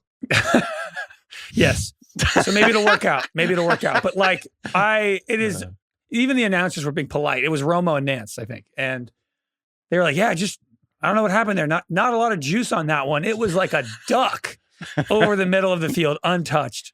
Anyway, crossed my mind. I was like, you put a Peyton Manning jersey on there and it looks the same. My second intrusive thought is that those Busta Rhymes Walmart commercials suck and it's really annoying. They play it way too often. You know the ones I'm talking about where he like raps all the Walmart things you can buy for Christmas? Yeah, I vaguely know. I think I've been scrolling on my phone too much. I don't know. You don't see those on like YouTube TV every time that cuts to a commercial? There's running those things like crazy. I know. I think I know what it sounds like more than I know what it looks like. Oh man, I'm becoming my mom. My mom has like sensory overload with commercials, and it's like loud commercials drive her crazy. And when I was young, she'd always be like, "Turn that commercial off," because they're always so loud. They're like way louder than they need to be because they're trying to get attention. Kids need to listen to the TV at fucking full blast. Like and commercials are literally louder. Yeah. But it's the worst. There was even a rule that they had to like limit the volume because they were getting too loud. But I'm becoming so old now. Like, you know what my favorite commercial is the Corona Extra Christmas. Oh, that's a great commercial. That's incredible. Where there's no talking. It's just quiet. It's on the beach, like in the tropics. In Mexico. And it's just that palm tree lights up and it plays the O Tannenbaum song and it just says, I love it. That's, to me, we used to know how to make commercials in this country. And now it's Busta Rhymes rapping about whatever the hell you can buy from Walmart. So, I looked up that commercial, that Corona commercial, because I feel like my whole life I've seen that thing. It's been around forever. Yeah. And so I looked up the year it came out, and we can do a little Monday preview trivia right now. Ooh. What year do you think that Corona Extra commercial, Christmas commercial, first aired? 2004. 1999. 1990. 90. Get the fuck I out. do feel like I remember it. The reason I was thinking the 90s, Craig, is because I remember it like really fucking grainy. Like, you know how TV back in the day was a square, right? Not like widescreen. Sure. It was like super grainy. Yeah. Now it's a rectangle. What was it? 16 by 9 now. Yeah, it was 4 by 3. It was just like a square. Not a square, but 4 by 3. But it was basically a square. Dude, when you watch old games on YouTube, like a game from 1997, doesn't seem like it's that long ago. Like I was in high school in 97. That's modern times. Maybe not to you guys, but it's so fucking grainy. Yeah. They don't have, it's like, it looks like you right now, Craig. Dude, for the people that aren't seeing me, Craig to us looks very grainy right now. I was just talking I'm in Pittsburgh with Jackie's family, and I was just talking to someone in her family, Flex. I was just talking to someone in her family about how the hockey was like unwatchable 25 years ago. No one talked about it because no one could follow where the puck was going. And literally he was like, I watched hockey my whole life. I'm not going to lie. I could only really follow the puck like 10 years ago with these fucking HD TVs. He's like 60. Yeah. He was like, it's cool to see where the puck is finally. Anyway, I know we do no free ads, but I literally am talking about an ad. I'm doing an ad for an ad. Did they work that into Mad Men? Email us at Ringer somehow Fantasy Don Football. Draper came up with that ad. Yeah. You know what's the longest running beer ad ever? The Clydesdales? No, the Corona. That is? Oh, okay. Specific wow. The longest ad, running 34 years. It's crazy. And the genius of it, there's no actors in it. You don't even have to pay anybody. No residuals. It's genius. That's how advertising works. Email us at ringerfantasyfootball@gmail.com if you want to give us trivia on that Corona commercial or something similar. Play of the day. I mean, the Jaden Daniels game-winning touchdown. I think it's the fake fumble, but yeah. The fake fumble. The fake fumble is, I was kind of counting down, I guess. But I think I wanted to mention that one. The fake fumble is hard to beat. I shot my wad there. Sorry. Sorry. I was like the D-back in the end zone there. Yeah. This is my one. Margot Robbie. I got it. This is my time. Robbie. My only question is the fake fumble really better than the Joe Burrow horizontal touchdown throw to T. Higgins? It is better, but that was also cool. Yeah. Is it better? Because like Joe I think Burrow it kind of is. threw a touchdown pass while he like literally T. Higgins was like, because you know Joe Burrow bought the Batmobile. Yeah. T. Higgins was like, fuck Batman. That motherfucker's Superman. Yeah, dude. T. Higgins loves Joe Burrow. Yeah. I hope he doesn't get. I hope they resign him. Me too.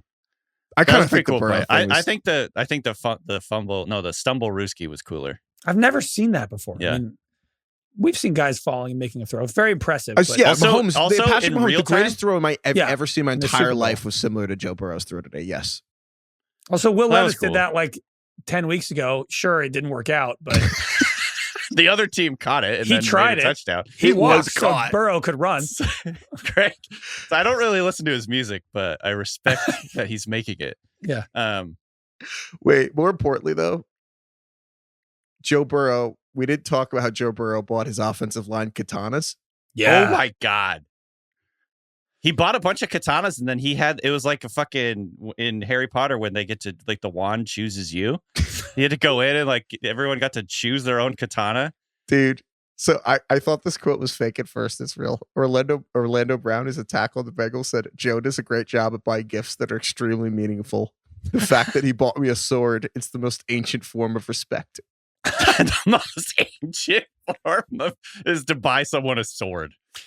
Is this like Joe Burrow being like, yeah, try and come rob my house, motherfucker now? Like we all got Overcompensating. swords.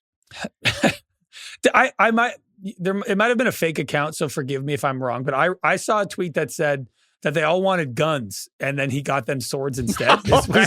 I'm sure that's fake. Though it is the United Thread States. the needle. If you really don't want to rob someone, get a gun. There was somebody asked Jonathan Gannon, the head coach of the Cardinals. What I don't remember exactly what the this. question was. It was like, Did you see think Joe Burrow got katanas? Yeah. Yeah. Did you think that was a cool thing to do? He's like, no, because I'm not a samurai.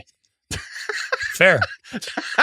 Or it's Fair like, point. would you want a sword? He's like, no, because I'm not a samurai. Not a samurai. I mean, it's fair. I want a fucking katana. I'm gonna I get feel you like guys swords for getting Christmas. someone a katana is like if Michael Scott was super rich, that's what he would buy everyone in the office. Fucking katana. It's truly fuck you money. It's like it's like hypothetical scenario. and of I think they spending. were like old swords. They were like not brand new katanas like made on a production line. They're like old school swords. And what's cool is every other quarterback now, it's like almost becoming so commercialized that it sucks. Where like it's clearly all branding exercises. Yeah, and Mahomes is getting him like SponCon. Oakleys and like the Yeti coolers. Oh, and I'm Brock like, Purdy bought all his Oh, teammates I was gonna ask you about Toyotas, this. which he for sure cannot afford. I was going to ask you No. about this. They had to make like a commercial for it essentially. Yeah, well, because that's it's the a thing. spawn con. All the labels are facing out on all the Mahomes things. Here's the thing with that. So he bought 10 trucks for 10 offensive linemen. I think it was I forget what the exact trucks. Oh no, I'm going to look it up because Toyota The Tundras. Yeah, it was 5 Tundra. Tundras.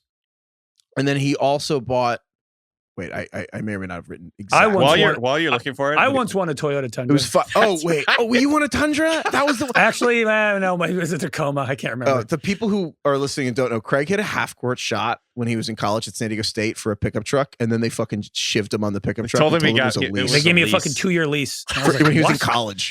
I was like, I don't need that. It's a walkable campus. The funny part of this story is someone was talking about it on Twitter, and George Kittle like responded to it with, the Pablo Escobar meme where he's just like really lonely and sad, Standing and, like, there in his waiting. pool. Yeah. Kittle's got no truck. Kittle's like, what the fuck? Yo, I Kittle didn't makes get one. $15 million a year. Get the fuck out of here, I know, but dude. it's So, funny. but the base math, Purdy makes $900K a year, and I know he gets more endorsements, but like the salary after taxes, he got $500,000. Dude, it's like 500. 10 trucks. I'm sure the trucks. I think they're all like 50K Tundras are trucks. like 60, 70 grand at least. And I'm sure right? they're top of the line. They got leather seats. Yeah, and they're shit. all Those things souped are up. 80 grand. They got 80 Yeah. grand. Like, I assume they're all donated for free. So on one hand, it's sick they got trucks, and that's cool. On the other hand, it is funny that like the cool quarterbacks get to subsidize the gifts for free from like here's everyone gets a 80 grand truck, and then the quarterbacks who aren't cool or famous are just like actually got to pay for it. If I got you guys gifts as my co-hosts and podcast friends, something that was like just a sponsored content thing, like I don't know, like a Sonos speaker, and I gave that to you guys as a quote unquote gift, would you guys kind of side eye me like, okay, well, this is cool, but also you didn't buy me this? I would love that, DK, and anyone listening who is considering potential opportunities for Christmas gifts for the Ringer Fantasy Football Show, that would bring me the most heartfelt warmth of all. Okay. I think you guys were too. We were sent Sonos Moves like 5 years ago, and I still have it, and it's amazing. It's an incredible. It is a great product. It's the best. If anyone from Sonos wants us to talk about Sonos, please send us Sonoses, and we'll talk about them again. DK, I'll make I'll make a video giving you guys gifts. DK, I would be okay with it if you got me a sponsored gift like a Sonos speaker, because you don't make $45 million a year. That's fair. If you made $45 million a year and you were like, hey, I got you these Bose headphones, they were sponsored, I'd be like, also, well, who's the main katana company anyway? Yeah. That's what I'm saying. Big katanas out here. Big katana. Yeah, why do you even like go about finding a katana? Also, it's funny because like I'm sure like ancient, like, the Japanese company that makes these katanas is certainly shipping them to Cincinnati for the first time ever. Like, you know what I mean? Big market. I'm sure that's never happened. Okay. Worst play of the day. Kyler had a terrible interception at the end of that Panthers game. Brutal. Everything Drew Lock did was bad. Kyle Pitts hot potato. The Kyle Pitts heave. The Kyle Pitts thing was like Mark Andrews-esque. Like, I won't forget that for a long time. I think Mark Andrews passed the torch to Kyle Pitts. It's only fitting that Kyle Pitts owns this category. But I kind of think the worst play was the Devontae Smith drop. That's really the Eagles lost because that was brutal. Yeah. I allowed myself to believe for a minute in my heart of hearts, deep down somewhere, Craig, and this is to my everlasting shame. I'll take this to my grave. I allowed myself to have some hope that Michael Penix would make Kyle Pitts good again. And then this happened. And nothing can do that. There is no power strong enough. I have an idea for next year. This is going to be this is the most intense idea I've ever thrown out that I kind of think we should do. You know the Da Vinci Code, the guy who whips himself? Yeah. Self-flagellation. I think we should get like a real version of that. And every time one of us believes in Kyle Pitts, you should have to like hit yourself with that thing. I have to whip myself naked like in literally like rip the shit out of my back? Just once. But like if you believe in Kyle Pitts genuinely and you recommend him, you have to do that to yourself one time. I mean, that would be that would be a good motivating factor for me. Yeah. But you have to lash yourself once. Yeah. That is the most extreme thing you've ever seen. Yeah, that should be the price of recommending him to you have to cut off the a people. finger with a katana. Yeah, it's like Banshees of Inisherin. Like every week I start Kyle Pitts, I'll cut another finger off. Yeah. Great movie. Arthur Smith Coach Award pissed you off. I mentioned Jonathan Gannon. I can't believe he went for a 4th and 2, and then they lost anyway, but not because of that. Worst referee moment. There were some. I'm mostly just curious. Do you guys think that the Chiefs get too many calls?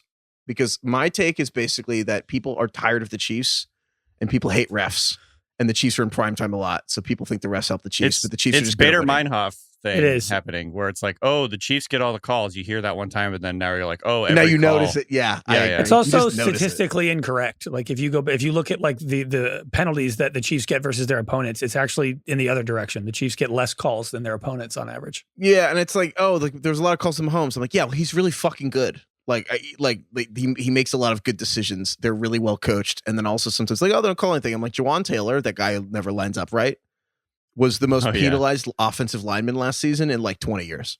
Yeah. So I'm like, I don't know. Like, yeah, there's some moments. It's like there's a lot of moments that are watched by a lot of people in the Chiefs. Lucille Bluth, I don't understand the stat line, and I won't respond to it award. I would like to shout out the college football playoff where the games this weekend were awful. Mm-hmm. I will personally not delve into all what I think. I think it's very funny to be an NFL fan and kind of like participate in the college season, but like I don't have a dog in the fight and watch all the conference fans yell at each other and all the SEC fans scream like, "This is why we didn't let any. This is why we shouldn't have Indiana." And then it's like politics. It is like politics. It's crazy to watch. And like all the SEC fans are like, "This is why Bama should have been in." And then Tennessee gets the fucking shit kicked out of them, and they're like, "Oh, well, it's just really awkward." However, all 4 games, a few games had crazy stats. Starting with, I will give myself credit. I came up with this one, and I was very proud of this. Notre Dame, so they beat Indiana 27-17. Indiana has not won at Notre Dame since 1898. Unfathomable. Red Dead Redemption 2 takes place in 1899. Who was on that team? Who was on that 98 Indiana team? Oh, I didn't show. We should check. Fucking look it up. What are you doing? Oh, that's such a mistake by me. Do this live. Rookie move. 1898 It's because it was Friday and I was drunk. 1898 Indiana Hoosier football team. Oh my God. Surgeons. I did a roster. Somebody, I feel like somebody tweeted at me. It was like the doctors and surgeons or something like that. Dude, it probably was the doctors and surgeons. 1898 Indiana Hoosiers football team. Yep, Dude, here it is. The first thing that comes up won is the Spanish-American War. Is Indiana Volunteers for the Spanish-American War. They won that game at Notre Dame 11-5. Big win. 11-5. The spread was a half a point, I'm sure. The captain of the team was Bill Utzler. Yep. Old Bill. There's a Bill in Red Dead Redemption 2 as well. Dude, it's actually hard to find these guys' names. Probably didn't have birth certificates. Yeah. They were like, well, why do we need to write anyone else's name but the captain down? So do you know how like if someone's born in like 1899, you're kind of like, holy fuck, they're from the 1800s? Mm-hmm. Do you guys realize that like the way we will really be remembered, even though Craig and I are like, 94, 95, yeah, we will forever be remembered as like, we're from the previous millennium. Yeah. Jackie is a coworker century. Yeah. who's younger than us who called me Danny from the 1900s. It's so true. That's how I'll be remembered. So when it's like funny. 2062, The 1900s. my grandchildren are going to be like, ew, grandpa was born in the 1900s. 1994. Oh my God. That's DK. We're going It's so true. for all the shit we give you, 1900s. we're going to be remembered exactly the same, which is not from the 2000s. Yeah. Nice. Unlike Kai. Was Kai born in 2000 or 99? Nah, he's right there with us. He's fucked. It's 99. Fuck yeah. 1900s. Eat shit, Kai. And if you're listening, you think I'm exaggerating. When we talk about Indiana in 1899 versus 1894, does that mean anything to you? No, of course not. It's the same fucking thing. It's all the same 1890 thing. something. Eat Arby's. Who cares? Exactly. All right. Two tight We'll all ends who be outscored. dead. Who fucking cares? Two tight ends who outscored Kyle Pitts in a lie. Oh God, we're back. Brandon Judd. What did Kyle Pitts have, like 1.7 points? One catch for 7 yards today from Kyle. Nice. One catch for 7 1.2 yards. points. Awesome. 1.2. Brandon Judd. Brandon Judd. Payne I don't know. Durham. Payne? Payne don't Durham. hurt. Tucker Fisk. Oh, Brandon God. Judd. I've never heard of that person. I've never heard of Brandon Judd either. Is that someone from Red Dead Redemption? Probably. Oh, I should have done that. No, he's Trump's nominee to be ambassador to Chile. Chile. Okay. Some fucking guy named Brandon Judd. I will say though, if Kyle Pitts was the 4th pick in the draft, was on the Chargers, he would have been the 4th highest scoring tight end for the Chargers this week. Wow. God damn it. Kyle Pitts outscored by 3 different tight ends at the Chargers. Stone Smart. Stone Tucker Smart's Fisk. got juice. I kind of like Stone Smart. Yeah. He's been really good ever since I said I would never take him in waivers. I know. Heifetz a theme really, this year. truly does have a gift. Jerry Jeudy, I said I was like done on him for his career, and then Jerry Jeudy became the It's number 1 just receiver. the things that you have extreme conviction on. It's true. That's the core of the Costanza. It's the point is when every fiber of my being says Jerry Judy's done, then you should get him. And then I'm like, Jerry Judy's good, done again. By the way, Jerry Jeudy, what did he do today? Jack shit. Imagine if I told you that Stone Smart, imagine if in August I told you that Stone Smart in weeks 14, 15, and 16 would have more receiving yards than Marvin Harrison Jr. Because that's what happened.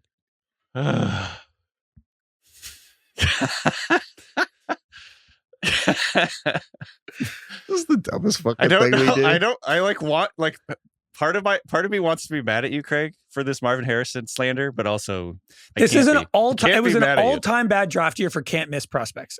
Yeah. Caleb, I know might still be good, but like Kalen and Marvin Harrison both kind of being mid. generational prospect. Kyle Pitts. Every other guy drafted was good. It's really We're going to talk about this on the draft show. Dude, Lad Generational prospects hit 2 out of 3 times McConkey's max. who you wanted. yeah. Max, dude, you're right. They're more like coin flips. I They feel like. max 2 out of 3 every generational prospects hit. At like the hit rate's fine on the generational guys. It's okay. Eat Arby's. Eat This Arby's. is why I'm a nihilist.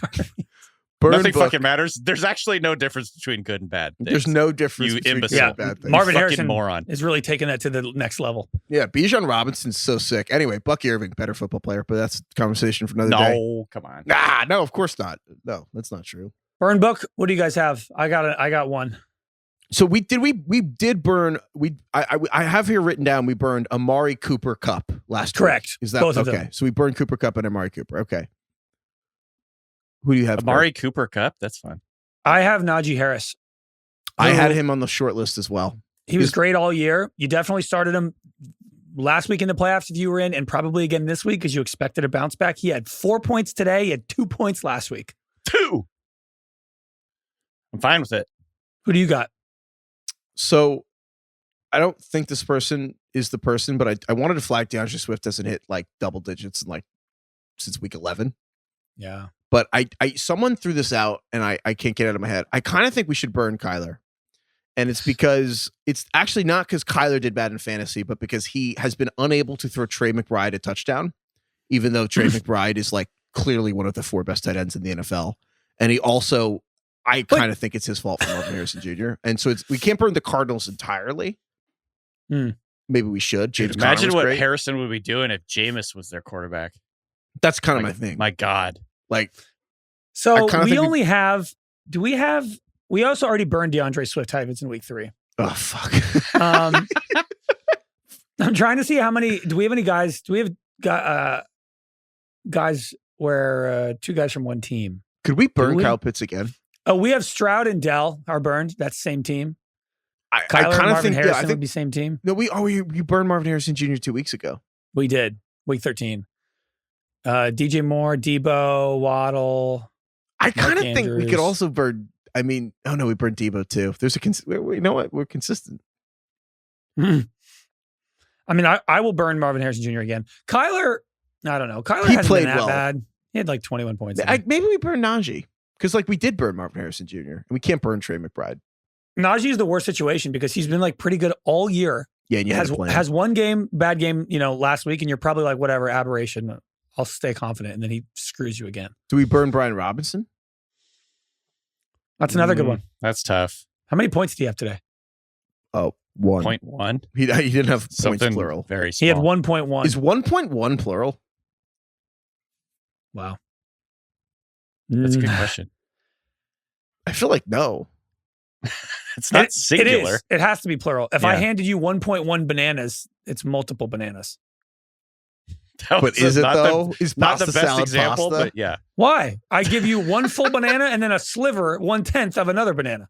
I can't explain why this is where my brain went, but if pasta 1.1 is plural. If DK says Yeah. pasta salad, it's not I feel like pasta. my example. Then that's not plural. And those things are related. I don't know why. Craig, I don't know what a 0.1 of a banana just didn't hit for me. It's 10% of a banana.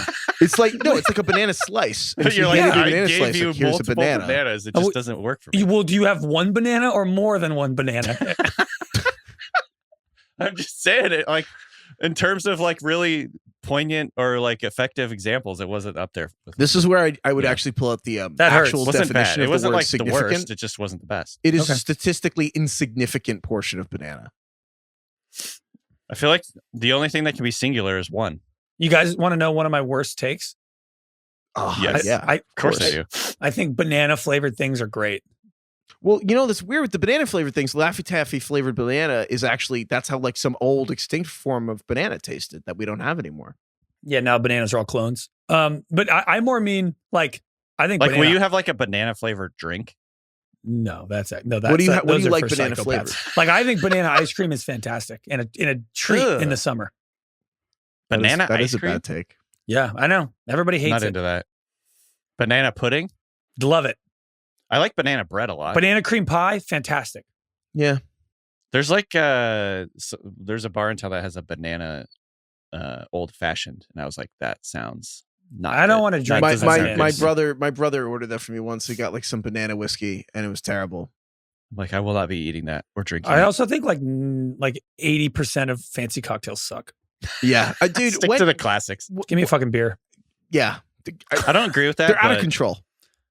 I don't or just like give me a normal old fashioned. It was created that way for a reason. I don't want like chocolate syrup in it and some lavender sprig on top.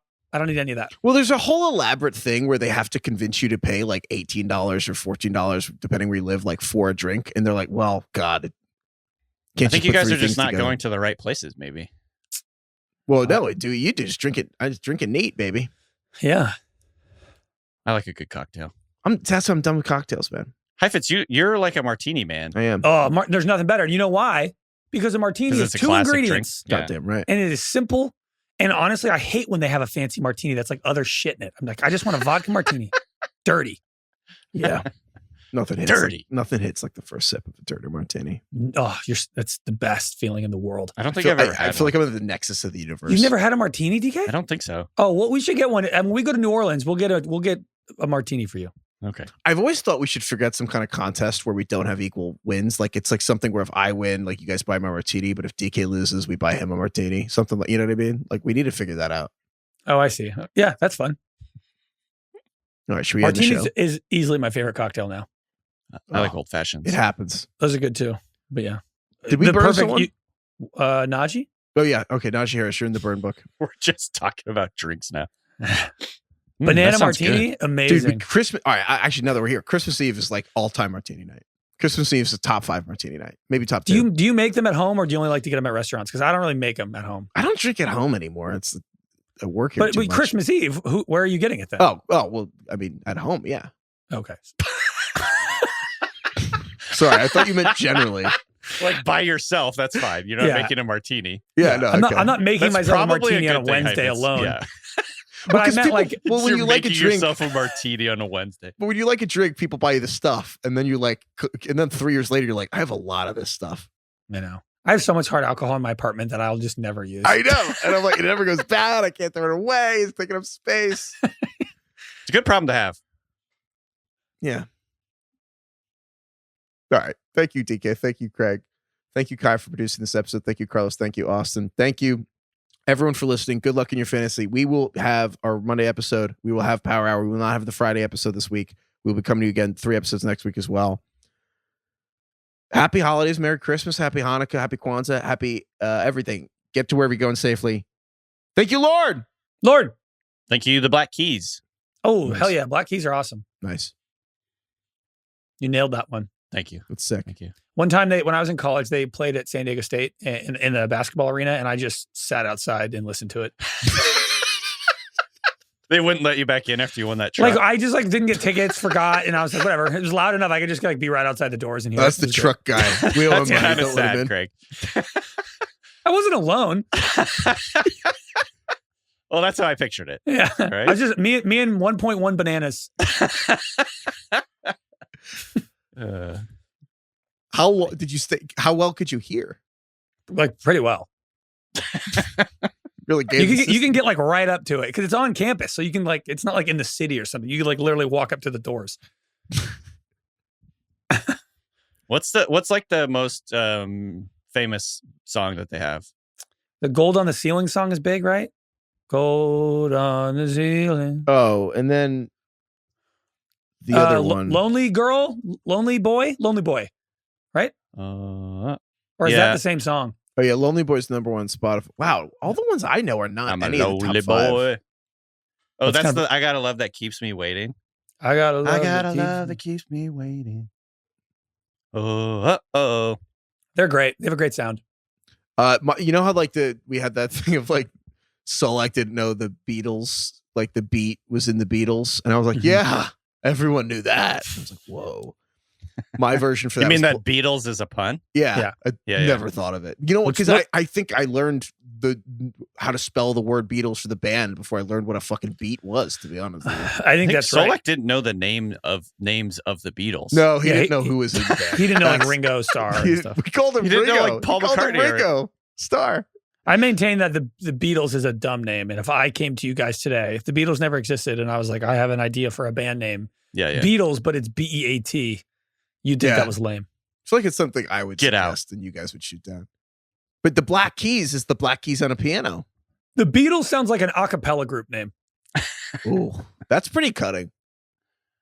You know what I mean? So wait, Heifetz, are you saying the Black Keys is a bad name. No, I'm for a saying I band. didn't know that till like 4 years ago. Oh, right. Oh, it's referencing the black keys on a piano. Yeah. Well, the reason I thought of I was I just figured it randomly thinking about, we have like a keyboard, like one of those electronic keyboards, and Calvin was playing it the other day, and I was like just playing the black keys while he was playing the other like, keys, and we were "Oh." like doing stuff, and it was like, and then I was like, oh yeah, that's what they named it after. Dude, okay, another realization. I learned over Thanksgiving, I was at my relative's house, and I got taught a new card game called Back Alley Bridge, and it's a super fun game. It was a blast. It's like an old war card game from like World War II. And in the game, there's every round you basically, there's a suit where it's more important, this suit, whatever. And it's called the Trump suit.